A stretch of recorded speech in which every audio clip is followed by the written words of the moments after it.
Cześć, witajcie. Dziś tak bardziej po domowemu, natomiast na strychu nie mieści mi się hulajnoga. No, zdecydowałem się wziąć coś takiego, bo może mi się to przydać. Z ciekawości to wszystko przychodzi zapakowane w taki karton. Potem wam pokażę, jak to jest zrobione, ale ja tutaj już zdjąłem to, co was najbardziej interesuje, czyli klapkę baterii. I pokażę wam w tym filmie bardziej po inżyniersku, zamiast testy po prostu jak to jeździ. Sprawdzimy sobie budowę, jaki tu jest pakiet. Mam nawet pełną dokumentację z certyfikacji tego pakietu. Także dowiemy się, czy te ładowarki, czy te hulajnogi się palą, wybuchają, czy raczej jest to całkiem sprzęt. Powiem wam, mam znajomego, który ma podobnej konstrukcji, podobnego designu hulajnogę, bardziej droższą, po prostu bardziej znanej firmy. No i ten design i wykonanie jest łudząco podobne, chociaż niektóre rzeczy się różnią, ale to nie jest test porównawczy. W tym teście chcę się po prostu skupić na tym modelu. To jest Easinwheel S9 Max. Także zapraszam ciekawych do oglądania. Całość przychodzi dość kompaktowo w takim kartonie, także można się zdziwić, jak oni są w stanie to zapakować. W zestawie jest ładowarka. Ja sobie ją podpisałem osobiście markerem, żeby wiedzieć, jakie jest napięcie i prąd. Tutaj jest tabliczka znamionowa, wszystkie dane tej ładowarki. Hulajnoga przychodzi bez tych 4 śrubek, tutaj nie wkręcone one są. I kierownica po prostu jest bokiem, żeby to się bardziej kompaktowo zmieściło w kartonie. Z tego co ja wiem, nie odkryłem, rączki nie są składane, bo niektóre wiem, że hulajnogi mają te rączki składane na boki. Tutaj czegoś takiego nie ma. Jest też metka. Wszystkie najważniejsze dane. 10 Ah bateria, 500 W motor, czyli silnik, tylny hamulec tarczowy. Tak, tutaj wszystko widać. Czym się tu jeszcze chwalą? No i że waży tylko 16,5 kg. Do tego jest aplikacja, połączenie z telefonem, sterowanie, statystyka. Coś, czego podobno nawet nie ma w droższych hulajnogach tego typu. Tutaj mamy instrukcję, jak wystartować, także na razie tą zawieszkę sobie zostawię. Ona była tak przycięta hamulcem. Jak widzicie, folia na ekranie jeszcze jest. Chciałem zmierzyć pojemność baterii, natomiast niestety moje urządzenie do pojemności ma tylko 36 V max. Tutaj bateria, pełny pakiet ma 42 V. No i mamy hulajnogę, dość prosty tryb przełączania. Włączamy, wyłączamy światełka. Jak się 2 razy naciśnie, mamy tryb Eco, mamy tryb Drive lub mamy też tryb chodzenia. To ona wtedy chyba jedzie 6 km na godzinę. W trybie Eco chyba jedzie 15? Coś takiego. A w trybie Drive to jest chyba 25 na godzinę. Tak kojarzę. W Polsce można legalnie chyba 20 na godzinę po chodniku i 30 po ulicy. Jeśli się mylę, to mnie poprawcie. No ale to jakby nie jest temat na tego typu dyskusje prawne. Hulajnoga jest w pełni legalna, jeśli chodzi o prędkość dopuszczalną w Europie. Na wszystkie kraje europejskie, dlatego właśnie Drive ma 25 km na godzinę. Kierunkowskazy w boku manetki, jak widać, miga. Wtedy piszczy. Jeden, drugi. Hamowanie hamulcem. Tu mamy hamowanie silnikiem. Tu mamy manetkę. Właśnie nie przemyślałem tego. Dobrze sobie nogi nie rozjechałem. No także startuję z miejsca. Dzwonek. To też chyba jest potrzebne, żeby była legalna. W sumie nie wiem. Wy możecie mi powiedzieć. Oświetlenie. Nie testowałem je jeszcze w nocy, więc nie wiem, jak to działa. Amortyzatory pełne felgi, w sensie pełne opony, bo są też dmuchane, no ale możecie złapać gumę. Podobno na dmuchanych jest lepszy komfort. Jak macie doświadczenie z tego typu sprzętami, to wy mi napiszcie, wy mi powiedzcie. No dla mnie bezobsługowość pełnych opon może być dosyć ciekawa. Ja tym planuję jeździć głównie po mieście. Tutaj mamy silnik 36 V, 30 A, wszystkie inne dane silnika. Jakieś tam odblaski, nieodblaski. Powiem wam, te spawy, nawet to jakoś wygląda, nawet to się jakoś prezentuje. Jak tak oglądałem, na pewno nie jestem spawaczem zawodowym, ale wy mi możecie powiedzieć, jak to wygląda. Też sobie to później wszystko przejrzymy. No, ja jestem zdumiony po prostu. Myślałem, że przyjdzie coś o wiele niższej jakości. Natomiast za te pieniądze jestem zaskoczony. Aczkolwiek wiadomo, ja ją dostałem na testy. Więc nie wiem, czy seryjna jakość wszystkich produktów jest taka sama, ale podejrzewam, że tak. No, nie mnie to oceniać. Teraz tak, żeby ją złożyć, tu jest blokada, to składamy do przodu. Czekajcie, ja w ogóle wyłączę, żeby mi ona nie odjechała. Jak to podnosimy i do przodu, no to teraz ona nam się składa. I tutaj, zobaczcie, z tyłu jest haczyk. Tu jest haczyk. Na kierownicy coś takiego. Ja myślałem, że to może coś jakieś do akcesoriów typu uchwyt na telefon, ale to po prostu jest blokadka, że cała hulajnoga teraz jest złożona. Możemy ją podnieść. No i tak to wygląda z takich funkcji podstawowych. Mnie to ciekawiło, jak to jest zrealizowane, bo nigdy nie widziałem, jak takie rzeczy się używa.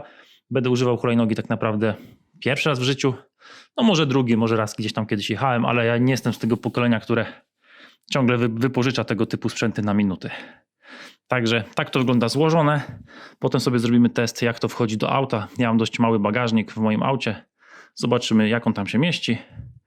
No i tyle. Zaraz przegląd papierów i funkcji inżynierskich. Jeszcze z tym nam przychodzi taki bagażniczek. Jego można sobie tutaj zamontować, że po złożeniu on nie przeszkadza.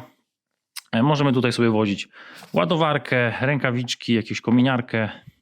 No wiadomo, bidon z wodą, co chcemy. A naszedł mi jeszcze głupi pomysł. Ona jest złożona. Ja ją włączyłem. Zobaczmy, czy ona będzie chciała pojechać.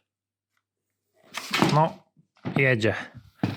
Myślałem, że silnik jest z tyłu, ale silnik jest z przodu. Także trochę powinno być jakoś zabezpieczone. Tak mi się wydaje. Dobra, jak wykręcimy śrubki od spodu, tu jest ta pokrywa. Amortyzatory nie są niczym jakby osunięte. No ale też to jakoś źle nie wygląda. Tu na klej jest taki czarny, wklejona ta linka, która idzie, pancerz tej linki. Tak samo tu jest wklejony przewód, który idzie do tylnej lampki. Jak to zdejmiemy, no to sama pokrywka jest tak jakby uszczelniona gąbeczką. Aczkolwiek czy to jest turbowodoodporne, nie wiem.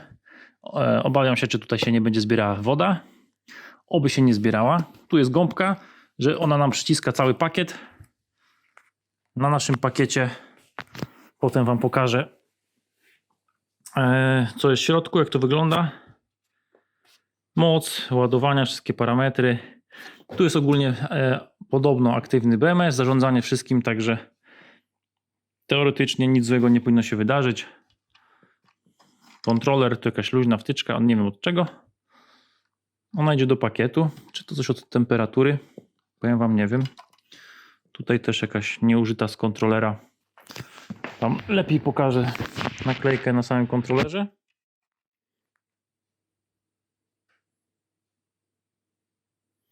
By kogoś interesowało. Cały pakiet jest na złączu XT60.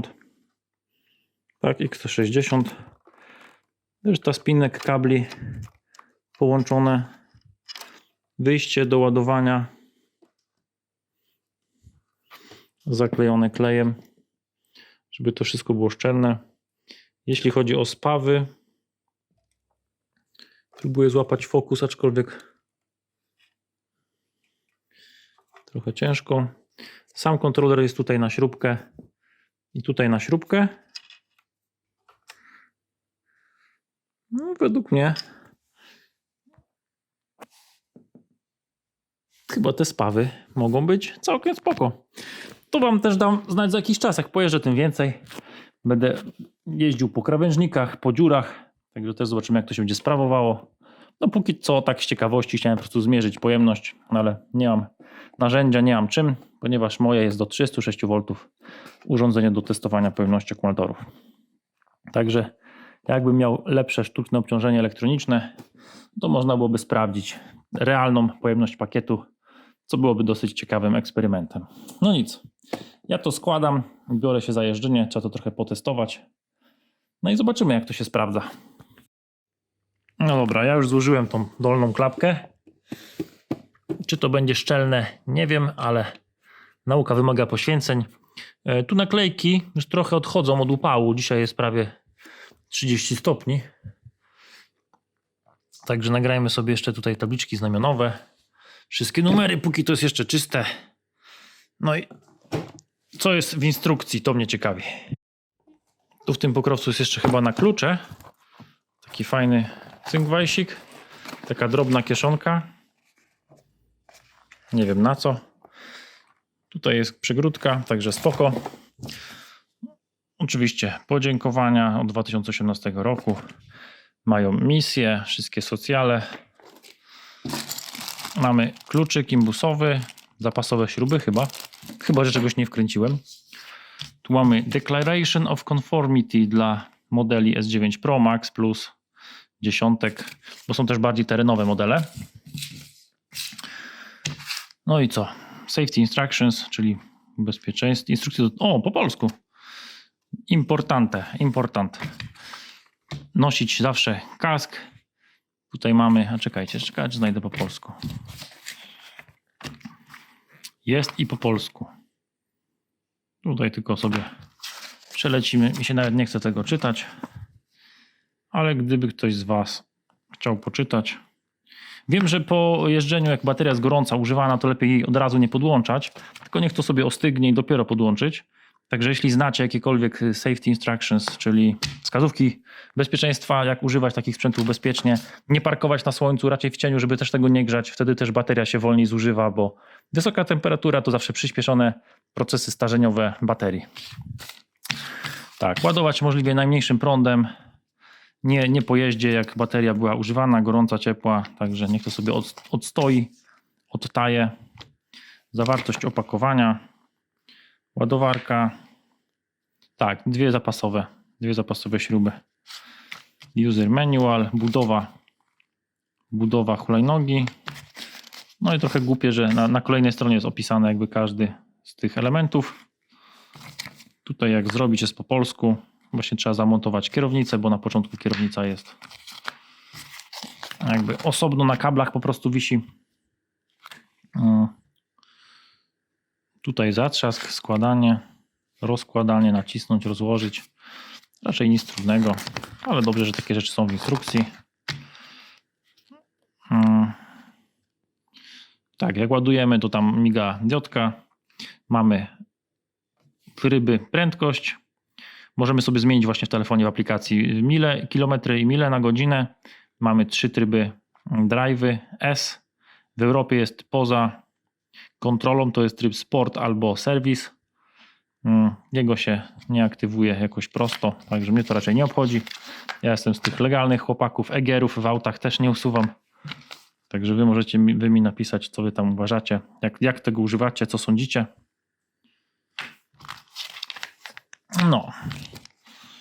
No i tu na koniec mamy po prostu model. Ja mam S9 Max i tak to wygląda. IPX4, ochronność przed kurzem, pyłem, wiatrem, deszczem. No i tyle. W 2 osoby nie jeździmy. Ona jest do 120 na godzinę. Tu mamy fajnie napisane. Ranga była mierzona, czyli zasięg przy 70 kg obciążenia i takiej prędkości. Także wiemy, że można tak to było obliczane, jeśli chodzi o zasięgi. No już po pierwszych wrażeniach. Przejażdżka. Powiem wam tak. Strasznie dziwne takie uczucie. Rower to jednak rower. Ja też jeździłem na supermoto, na motocyklu, także mam kask, mam rękawice. Bardzo dziwne uczucie. Małe kółka. Muszę też kucać, bo jestem dość wysoki, mam prawie 2 metry wzrostu. Także już mnie plecy bolą po prostu od za niskiej kierownicy. Kolejny temat. Jak mam rękę tutaj, zobaczcie, jak daleko muszę wyciągać kciukiem. Realnie jak w rękawicy ta ręka jest tu, to ledwo ten hamowanie silnikiem. I też to jest takie naturalne, jakbyśmy chcieli hamować na 2 fronty, no to bardzo ciężko byłoby hamować na 2. Ja bym to jakoś może inaczej rozwiązał. Nie wiem.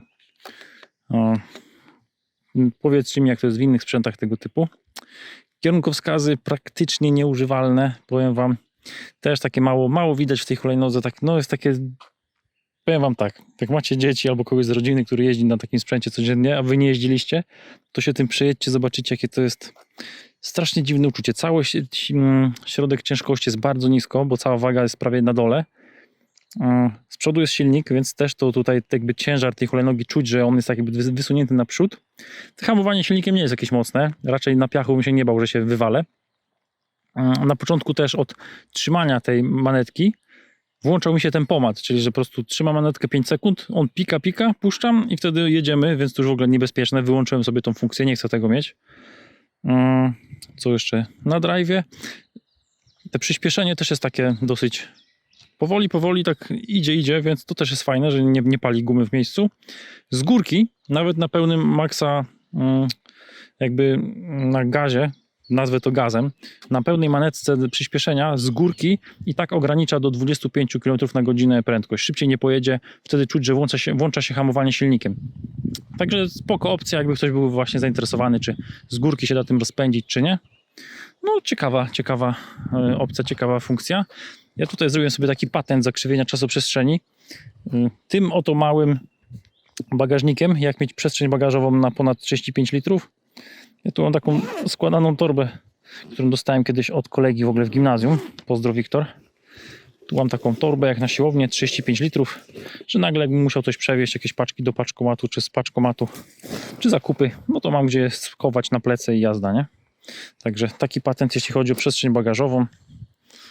No, sprzęt ciekawy. Może nie jestem ja targetem osobiście. Bardzo dużo ludzi na tym jeździ. Się zastanawiałem właśnie, jak to jest. Także tu do hulajnogi jakby nie mam nic, tylko chodzi o samą ideę jeżdżenia na hulajnodze, a nie na przykład na rowerze, nie? Plusem jest to, że jest na pewno mała, składana, wrzucamy. No roweru tak nie schowamy do auta, ciężko. No taką hulajnogę zrobimy sobie właśnie test, jak ona wchodzi do auta. Ja sobie jeszcze pojeżdżę, pozwiedzam, skorzystam z pogody. Także widzimy się za jakiś czas. O, tu jeszcze dogram, że jadąc po takim czymś na tych oponkach, to już jest po prostu takie drgania, że to do mózgu gdzie takie trrr. Wpadamy, cała hulajnoga i człowiek wpada, jakby no poziom amortyzacji nie jest zbyt wysoki, ale po takim już takiej kostce brukowej, polbruku, czy nawet po tym tutaj takim wąskim pasie, bez tego jakby, no nie wiem, igieł takiego leśnego nalotu, jakoś można jeździć, ale nawet po takich szyszkach ja się trochę boję, czy się nie wywalę na bok, zaraz czy się nie zabije. Nie chodzi o hulajnogę, tylko chodzi po prostu o moje przekonania, przyzwyczajenia. No teraz jechałem pod górkę, dość mocną i czuć, że ta hulajnoga się trochę męczy. No to dość duża górka po piachu, jest przegrzanie. Ja też potem hamowałem naraz z górki jadąc hamulcem i tym. No więc tu bym nie szalał, jeśli chodzi o jazdę pod górkę. Raczej ta hulajnoga po bardziej płaskim terenie albo lekkich wzniesieniach. Ja ważę 80 kg. A jeszcze gdyby kogoś interesowało, to po każdym włączeniu ten sprzęt, nieważne w jakim był trybie, czy Eco, czy Drive, jak wyłączymy i włączamy, to na zawsze się nam uruchomi w trybie chodzenia. Także to jest taka funkcja bezpieczeństwa. Może to być irytujące, nie można tego przestawić. Ja takiej funkcji przynajmniej nie znalazłem. No więc tak to wygląda. No dobra, tu jest jeszcze aplikacja. Mogę sobie zablokować hulajnogę i tylko telefonem można ją odblokować, żeby tam, nie wiem, ktoś nie odjechał, czy dziecko, czy jakiś współpracownik, czy tam ktoś pod sklepem. Przejechałem 4-6 km. Byłem naładowany wcześniej na full, teraz zniknęło te 24% chyba, tak. Jeździłem po dość górzystym terenie, zwłaszcza pod koniec jak się zagrzało. I teraz tak, funkcje cruise control, czyli trzymając kilka sekund właśnie mamy tempomat, ja tego nie chcę. Start mode, to jest odpychanie się nogą. Na 0, jak nacisnę manetkę, od razu hulajnoga jedzie.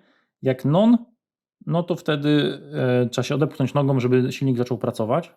No ja chcę mieć po prostu na manetkę. Tutaj sobie mam 19% zużycia niby, tylko nam się tutaj matematyka, może nam się matematyka zgadza. 1,5 km, 19%. Bo w połowie jazdy sobie włączyłem nagrywanie po prostu.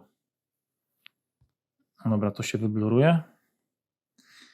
No i w sumie to tyle do zarządzania. Tutaj co tu jeszcze jest? No można sobie ustawić kilometry na godzinę.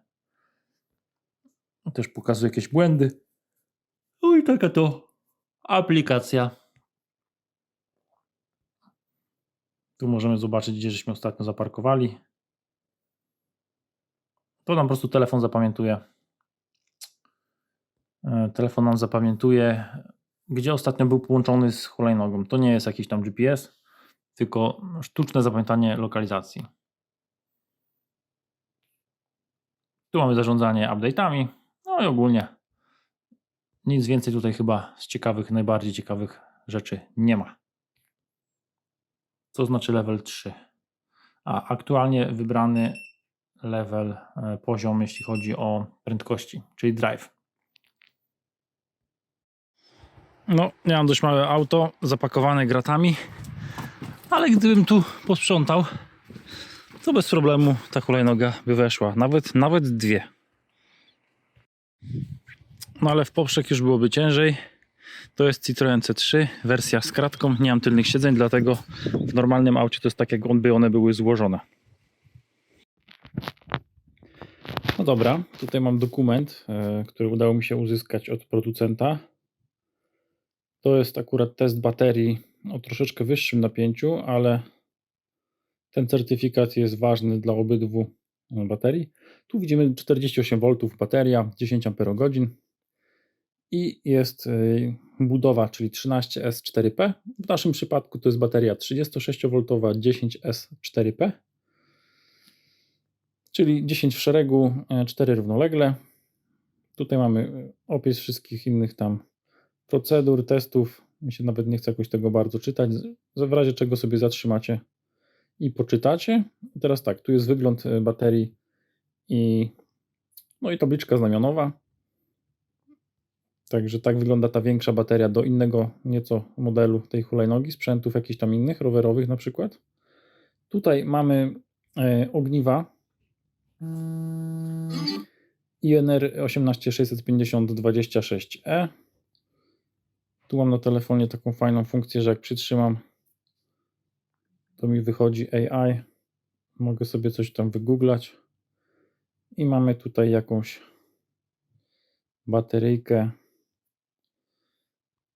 2600 mAh, 7,8 A ona może nam podać. Minimalna pojemność 2500, no czyli te 10 Ah, czy tam 10,4, tak, typowej, jeśli 2600 policzymy, no to by się nawet zgadzało. Także o ile jakość tych ogniw dostarczona i użytych faktycznie ogniw do budowy jest ta, która jest zadeklarowana, no to raczej powinno nie być problemu. Ja bym chciał mieć lepsze sztuczne obciążenie, tak jak mówiłem, żeby móc przebadać, oszacować chociaż tą pojemność rzeczywistą. Nie mam do tego sprzętu ani warunków, ale fajnie, że producent udostępnił mi dokumentację. Tu mamy wszystko napisane, co jest testowane, także to z ciekawości, jakby ktoś chciał sobie poczytać, to też spoko. Ogniwa 18650, mogliby 21 też może zastosować, nie wiem, czy w tego typu sprzętach się stosuje, chociaż tańsza technologia, bardziej taka, że tak powiem, powszechna na dzień dzisiejszy to 18650.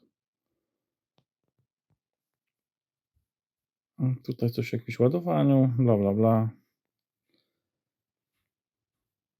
Testy różnego rodzaju, wibracyjne, przeładowania, wyładowania. No i na końcu mamy deklarację. Także tak wygląda tego typu dokumentacja. Jeszcze znajdę gdzieś funkcje, które opisywali mi w mailu, jakie posiada ta bateria. Jeśli chodzi o pytanie o BMS. No i tutaj mamy treść maila, jeśli chodzi o moje pytanie. Jeśli chodzi o BMS, jeśli mogą coś więcej o nim powiedzieć, no to ma precyzyjne sprawdzanie parametrów state of charge, state of health, balancing, aktywny balancer, termiczne zarządzanie, komunikację CAN, no i diagnostykę błędów. Także tak to wygląda. No dobra, słuchajcie, nagrywamy zakończenie. Podsumowanie. Ogólnie sprzęt całkiem ciekawy, spoko. No, na mój wzrost może kierownica jest trochę za nisko. Fajnie jakby była regulacja, ale rozumiem, jakby nie każdy ma tyle wzrostu. Jeśli chodzi o samą ideę tych hulajnóg, ta pozycja trochę jakoś mi nie pasuje. Tak jesteśmy bokiem, trochę jak na snowboardzie, nogi ugięte. Wiecie, tak jednak na rowerze czy na motocyklu się czułem bezpiecznie. Nawet na skuterze, mając koła, no nie wiem, takie tam 13 cali chyba skuter mają. Ja miałem Piaggio Typhoona. To nawet na skuterze czasami czułem, że te kółka są za małe, że jest trochę niebezpiecznie. Tak jadąc to wiecie, tak 40 na godzinę po dziurach No więc na tych hulajnogach takie mam uczucia mieszane. Jeśli jeździcie wy, czy ktoś z waszych bliskich, no to powiem wam, podobno częste są urazy przy wypadkach brzucha, bo kierownica albo w ogóle to wali w mostek, wali w brzuch, więc jazda w zbroi, jakieś takie wiecie, zbroja jak na enduro, motocross, zdecydowanie. Także czasami widać takich kozaków zapylaczy na tych hulajnogach, co mają kaski, na łokietniki, na kolanniki, jeszcze mają zbroję taką typową, więc zdecydowanie. Mi brakuje lusterek. Ja bym, powiem wam szczerze, lusterka wsteczne, żebym nie musiał się odwracać, żebym widział, co się dzieje za mną. To by też takie poczucie bezpieczeństwa na drodze poprawiło. Nie wiem, czy są takie z lusterkami fabrycznie, czy montujecie. Możecie dać znać. Kierunkowskazy, pomysł dobry. No, wykonanie trochę tak dla mnie. Tutaj, jak dla mnie, to powinno być zdecydowanie bliżej. Tak jak już mówiłem wcześniej, ten hamulec, więc ten sygnał dźwiękowy ja bym bardziej dał może pionowo, ten sam dzwonek, żeby tutaj, wiecie, jakoś tak, no tu bym coś zrobił, żeby to było bliżej. Po prostu jeszcze ja mam dość dużą dłoń. Ogólnie jak na człowieka, jak na faceta, no ze względu na wzrost, więc dzieci, no głównie takimi hulajnogami się poruszają dzieci. Ale dla kogo to jest? Zdecydowanie dla kogo? Powiem wam tak, jak mieszkacie w bloku, macie gdzieś żabkę na drugim końcu ulicy, jeździcie po chodniku, po asfalcie, nawet po bruku byle wolno, ale po takim polbruku to już spoko, daje radę. Więc to zdecydowanie jest do miasta. Składacie, wchodzicie, jedna ręka, 16 kg, idziecie do pracy, wrzucacie to pod biurko, więc to jest zdecydowanie taki miejski środek lokomocji. I to się może sprawdzać w mieście super. No tylko trzeba się wyczuć, wiadomo. Ja po wsi, po dziurach, po terenie, po górkach, no tak średnio. No tutaj da się, spoko, ale to chyba nie jest to. Rowerem byłoby mi lepiej. Natomiast rower trzeba właśnie zaparkować, schować, przenieść, więc to jest zdecydowanie miejski sprzęt. Na tym zakończmy. Oczywiście zakończenie filmu, wszystkie szczegóły cenowe, rabaty, kody rabatowe pod filmem, no bo teraz jest akcja, o to chodzi producentowi, żeby ten sprzęt pokazać. Natomiast jeśli oglądacie to później, już jest po jakichś promocjach, rabatach, jak napiszecie do mnie na maila, mogę też postarać się załatwić wam indywidualny kod rabatowy. Także oglądajcie, piszcie, porównujcie ceny, nie dajcie się nabrać na pseudopromocje. Nie zachęcam, nie namawiam, ja testuję, pokazuję, także też jestem nowym użytkownikiem tego typu sprzętów, więc czekam na wasze komentarze, wasze spostrzeżenia, wasze doświadczenia. Piszcie w komentarzach. Zapraszam też was na grupę Rzeźbiarnia. No i do zobaczenia w kolejnych filmach. Trzymajcie się. Cześć! Może śmieszny plus ostro z kratami działa jemu, cześć jemu chwała, żadnej usterki się nie boi, bo bać mu się nie przystoi. Bierze lutownicę i ostro lutuje, będzie się działo, ja wam to gwarantuję.